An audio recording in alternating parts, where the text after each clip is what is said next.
نہ ہی وہ مثلیت کی طرف رہتے تھے کہ اللہ کے نبیوں کی مثلیت کو بیان کرتے ہیں۔ چوتھے نمبر پر جو گروہ تھا ان کو کہا جاتا ہے مداحدین۔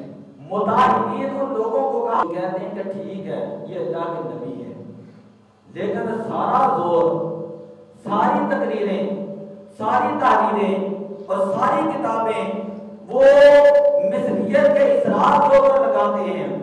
ان کی بات شروع بھی ہوتی ہے یہاں سے ہی کہ اللہ کے نبی ہماری طرح ہیں، وہ ہماری طرح چلتے ہیں، ہماری طرح پھرتے ہیں، ہماری طرح کھاتے ہیں، ہماری طرح پیتے ہیں، ہماری طرح سوتے ہیں، ہماری طرح جاگتے ہیں، ہماری طرح شادیاں کرتے ہیں، ان کے بھی 2 ہاتھ ہیں، معاذ اللہ ہمارے بھی 2 ہاتھ ہیں۔ ان کو کہا جاتا ہے مداحدین، یعنی یہ وہ لوگ ہیں جو اللہ کے نبی کو ہر وقت اپنی مثل کہتے ہیں۔ جب ان کو یہ کہا جاتا ہے کہ دیکھیں نبی پاک کی شانیں کتنی ہیں، وہ کہتے ہیں ٹھیک ہے شانیں تو ہیں، لیکن ان کی ساری کتابیں پڑھ کر دیکھ لیں، کبھی وہ کہتے ہیں حضور حاضر نادر نہیں، کبھی وہ کہتے ہیں حضور کو علم غیب نہیں، کبھی وہ کہتے ہیں حضور کو نور نہیں۔ اس طرح کے سارے جو چیزیں ہیں وہ حضور کے بارے میں بتاتے رہتے ہیں۔ ان کی تقریریں، ان کی تحریریں، ان کے جلسے، ان کے جلوس، سارا کچھ جو ہے وہ ان کی ابتدا بھی اسی بات پہ ہوتی ہے، ان کی انتہا بھی اسی بات پہ ہوتی ہے۔ ان کو قرآن کے اندر مداحدین کہا گیا ہے۔ اور 5ویں نمبر کے اندر جن کو اللہ نے قرآن کے اندر مومنین کہا ہے، جن کو ایمان والے کہا ہے، ان کے بارے میں اللہ تعالیٰ نے بیان کیا کہ یہ وہ لوگ ہیں جو میرے نبی کی شانیں بیان کرتے ہیں، میرے نبی کی شانیں بیان کرتے ہیں۔ ان کا مزاج قرآن کے مزاج کی طرح کا ہے، ان کا مزاج حدیث کے مزاج کی طرح کا ہے، ان کا طریقہ صحابہ کرام کے طریقے کی طرح ہے۔ آپ اسی طرح 2 گروہ بنا لیں، صحابہ کرام کا ایک طرف گروہ لے لیں اور دوسری طرف جو ہے وہ ابو جہل، ابو لہب کا گروہ لے لیں۔ صحابہ کرام نے بھی حضور کو دیکھا، صحابہ کرام نے بھی حضور کو دیکھا، ابو جہل نے بھی حضور کو دیکھا، ابو لہب نے بھی حضور کو دیکھا، لیکن جب صحابہ حضور کو دیکھتے تھے تو وہ فرماتے تھے کہ ہیں تو یہ بشر ہیں، لیکن شان یہ ہے کہ حضور علیہ السلام کے جسم کا سایہ مبارک نہیں ہے۔ ہیں تو یہ بشر کیونکہ قرآن کا یہ حکم ہے، لیکن یہ بے مثل بشر ہیں۔ ہیں تو یہ جسم ہی، لیکن شان مبارک یہ ہے کہ اس جسم سے جب پسینہ آتا ہے اس پسینے مبارک سے خوشبو پیدا ہوتی ہے۔ حضور کو اگر کافر دیکھتے اور کہتے کہ جس طرح ہم کھاتے ہیں اسی طرح حضور بھی کھاتے ہیں، جب صحابہ دیکھتے تو صحابہ کا نظریہ اور عقیدہ یہ ہوتا جب حضور کھانا تناول کرنے لگتے تو کھانے کے جو ٹکڑے ہوتے وہ تسبیح پڑھنا شروع کر دیتے۔ غزوہ خیبر کے موقع پر، غزوہ خندق کے موقع پر جب حضور علیہ السلام کو زہر مبارک کیا گیا، جس کھانے کے اندر تھا حضور علیہ السلام نے دستی مبارک اٹھائی، وہ کھانے کا لقمہ دستی بول کر کہتی ہے اے اللہ کے نبی میرے اندر زہر ملایا ہوا ہے۔ صحابہ بھی حضور کو دیکھتے ہیں، صحابہ بھی حضور کو دیکھتے ہیں۔ صحابہ کا طریقہ کار یہ تھا کہ جب بھی حضور کو دیکھتے تو حضور کی شانیں بیان کرتے ہیں، حضور کی فضیلت کو بیان کرتے ہیں، حضور علیہ السلام کی عظمت کو بیان کرتے ہیں۔ بڑی توجہ والی بات جب نبی پاک صلی اللہ علیہ وسلم کا بظاہر وصال ہوا تو حضرت عمر فاروق رضی اللہ تعالیٰ عنہ آپ کو حدیث پاک موجود ہیں، آپ فرماتے ہیں کہ کتنی اللہ نے آپ کو یہ شان عطا فرمائے تھے، کتنی اللہ نے آپ کو عظمت عطا فرمائے تھے۔ آپ معراج کی رات اللہ کی بارگاہ میں جاتے ہیں، کبھی دنا کے مقام پر پہنچتے ہیں، کبھی فتح اللہ کے مقام پر پہنچتے ہیں، کبھی کعبہ حسین کے مقام پر پہنچتے ہیں، کبھی اوادنا کے مقام پر پہنچتے ہیں، کبھی اس جگہ پر تشریف لے جاتے ہیں جہاں پر انسانی عقل پہنچ نہیں سکتے۔ اللہ نے آپ کو یہ شانیں، یہ عظمتیں، یہ رفعتیں، یہ بلندیاں عطا فرمائی ہیں کہ جو کسی انسانی عقل کے اندر آ ہی نہیں سکتے۔ یہ حضور علیہ السلام کی شان حضرت عمر فاروق رضی اللہ تعالیٰ عنہ بیان کر رہے ہیں کہ یا رسول اللہ، اللہ نے آپ کو اتنی شانیں عطا فرمائی تھی، لیکن عاجزی کا پہلو یہ تھا، عاجزی کا پہلو یہ تھا اگر مدینے کے اندر کوئی عورت بھی، حضور علیہ السلام تو ایک دیوانی عورت تھی جس کی عقل کے اندر فضول تھا، بڑے بخاری شریف، اس نے حضور علیہ السلام کا ہاتھ پکڑا، کبھی ایک جگہ پر لے گئی، کبھی دوسری جگہ پر بٹھا دیا، کبھی تیسری جگہ پر بٹھا دیا۔ حضور علیہ السلام اس کی دل جوئی کے لیے آگے تشریف جاتے رہے، یعنی جہاں پر وہ عورت لے کر جاتی حضور علیہ السلام اس کے لیے وہاں پر جا کر بیٹھ جاتے ہیں، جہاں پر کھڑا کرتے ہیں حضور علیہ السلام کھڑے ہو جاتے ہیں۔ تو نبی کی دعا کے اندر دو جہتیں ہوتی ہیں، ایک جہت ہوتی ہے جہت من اللہ، ایک جہت ہوتی ہے جہت من الخلق۔ جو جہت من اللہ ہوتی ہے وہ جہت ہوتی ہے فضیلت والی جہت۔ نبی کی جو ہے وہ دو حیثیتیں ہوتی ہیں، ایک حیثیت یہ ہوتی ہے کہ نبی اللہ سے فیض دے رہا ہوتا ہے، جب اللہ سے فیض نبی لیتا ہے، جب وہی نازل ہوتی ہے، جب اللہ کے نبی کے اوپر قرآن نازل ہو رہا ہوتا ہے، تو اس وقت ضروری ہے کہ اس وقت حضور علیہ السلام کی نورانیت غالب آئے، اور جس وقت کائنات کے اندر تقسیم کر رہے ہوتے ہیں، نماز کے احکامات ہیں،